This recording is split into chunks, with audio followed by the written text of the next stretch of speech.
안녕하십니까, 건물병원입니다.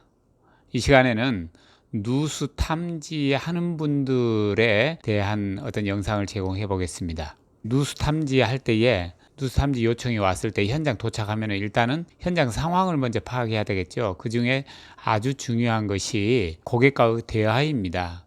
우리가 병이 들면은 병원 가서 의사하고 많은 대화를 하지 않습니까? 그거 똑같다고 생각하시면 돼요. 고객분하고 많은 대화를 해야 돼요. 그래서 물의 양이 어느 정도 되는 것인지, 누수가 어떤 때 되는 것인지, 누수의 어떤 주기가 있는 것인지, 그 다음에 그 어떤 공사를 이전에 했는 것인지, 이를 위해서 어떤 해봤는 것인지.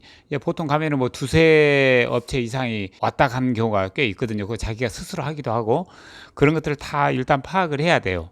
그리고 또 빗물과 어떤 영향이 있는 것인지, 물을 혹시 쓸 때만 새는 것인지, 또 뭐 보일러 가동할 때만 새는 것인지, 이런 것들 어떤 계절적인 요인이 있는 것인지, 이런 것들을 차근차근 다 들어보고, 들으면은 이게 배관 누수이겠구나, 빗물 누수이겠구나, 쓰는 물 하수의 문제이겠구나, 뭐 이런 식으로 감을 잡아야 되는 것이죠. 그런 다음에 이제 그 다음 과정으로 넘어가야 됩니다. 무턱대고 누수 탐지기 들고 들어가서는 안 되겠죠. 그 다음에 이제 압력 배관 누수가 많기 때문에 일단 그 압력 배관 누수 탐지에 대해서 좀 말씀을 드려보겠습니다. 압력 배관에 대해서는 이거는 물론 그 냉수, 온수, 난방수 이렇게 한 세 종류가 이제 보통 이제 일반적으로 우리가 볼 수 있는 압력 배관이라고 볼 수 있겠죠.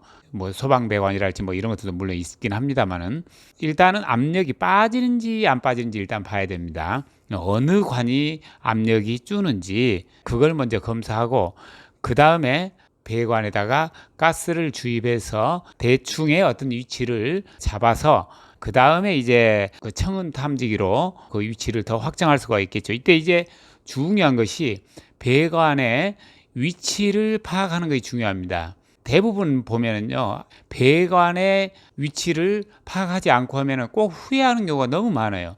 배관 위치를 알았다면은 훨씬 더 수월했을 텐데, 더 빨랐을 텐데, 이렇게 생각하게 되는 경우가 너무 많습니다. 특히 뭐 마루가 깔려 있다 할지, 이런 때에 배관도 이걸 작성하지 않고 하다 보면은 엉뚱한 데 대고 이렇게 그 청음을 하게 되거든요. 그래서 그렇게 하면 안 된다라고 하는 것이죠. 그만큼 그게 떨어지는 것이죠. 배관이 어디로 지나갔는지 그걸 정확하게 알고 그 길을 따라가면서 청음을 하는 것이 맞겠죠. 또 뭐 엘보가 어디에 있는지, T가 어디 있는지 이런 것들을 알고 하는 것이 맞다고 봅니다. 이런 식으로 이제 해야 되고요. 또 누수 상당히 많이 발생하는 것 중에 하나가 하수 배관, 이걸 탐지할 능력이 있어야 됩니다. 또 공동구에서 새는 경우도 꽤 있어요. 또 화장실이랄지 옥상이랄지 이런 그 방수층 손상에 의한 누수, 이런 것도 꼭 고려를 해야 돼요. 특히 이제 넘기기 쉬운 것들이 이제 노출된 배관들을 물론 먼저 봐야 됩니다. 그 다음에 또 싱크대 하수관 같은 경우는 자주 그 넘치는 경우가 있어요. 밑에서 잘 안 보이기 때문에, 가려져 있기 때문에, 밑에 숨어 있기 때문에 싱크대 밑에 커버를 열고 물을 가득 부었다가 확 한꺼번에 열어서 그 넘치는지 그런 것도 검사를 해야 됩니다. 외벽 누수인지, 또 계량기 이전에 어떤 배관이 어떠는지, 특히 물탱크 형식일 때, 옥상에서 물탱크가 내려올 때 정도 꽤 있습니다. 또 한 가지는 이걸 깨낼 때에 다른 배관의 그 파손을 주의해야 되는데요. 이때 상당히 유용하게 쓰이는 것이 난방 배관이랄지 이런 것들을 뚫지 않는데 상당히 좋은 방법이 열 화상 카메라를 이용하면 아주 간단하게 해결될 수도 있습니다. 그래서 상당히 그 장비를 다양하게 갖춰야 되는 어떤 그런 게 있어요. 그래도 일하다 보면 아세요. 그런 기본적인 장비가 없으면은요, 굉장히 고생을 합니다. 그리고 공정이 신속해야 합니다. 무슨 얘기냐면요, 어떤 사람들 가서 보면은 이제 여러 사람 왔다 간 경우가 꽤 많습니다. 저는 이제 그런 건을 중심으로 하다 보니까 뭐 며칠 있다가 다시 또 오고, 며칠 있다 또 오고, 이런 뭐 온수 잠가놓고 나중에 봅시다 이런다 할지, 그 다음에 보일러를 떼지 말고 봅시다 뭐 이런다 할지, 보일러 들어가는 그걸 다 잠가놓고 봅시다 이런다 할지, 이런 식으로 하면 되긴 될 수 있는데 그렇게 하면 안 되죠. 하루에 어떻게 됐든 간에 최대한 일을 하고, 또 그 다음 날도 최대한 일을 하고, 이렇게 이어서 계속 그 다음 이렇게 공정이 딱딱 넘어가야 되는 것이죠. 또 대단히 중요한 게요, 그 사람의 실력이 어떤가, 이거는 소비자가 판단할 때는 사실은 뒷마무리를 잘 해놔야 됩니다.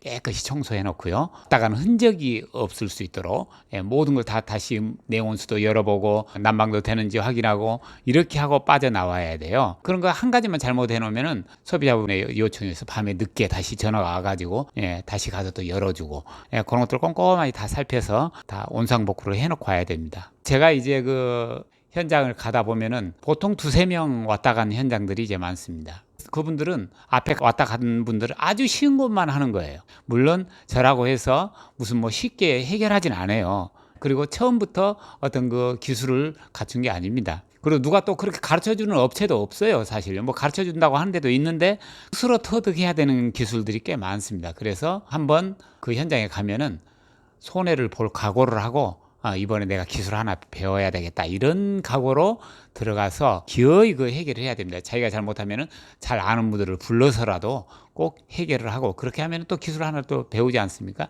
이렇게 해서 차근차근 가야 돼요. 저 같은 경우는 사실 잘 할 줄 모를 때부터 한 오래 전부터 그때부터 거의 포기한 건이었습니다. 어떤 경우는 7년간 누수를 못 잡은 거 빌라 아주 엉망인 그러한 그 빌라가 있었어요. 그런 것들도 1년에 한 2~3명씩 계속 불러서 했다는 거예요. 누군가는 해결해야 되잖아요. 그래서 제가 한 1년간 다니면서 그거를 기어이 해결했어요. 그러면 이제 그만큼 자신감이 붙고 그분들도 이 다음에 혹시 자기 주변에 어떤 그런 비슷한 문제가 발생했을 때 저를 믿고 또 일을 줄 수가 있는 것이죠. 이렇게 기술을 축적하는 것이 굉장히 중요하다. 여기까지 말씀드리겠습니다.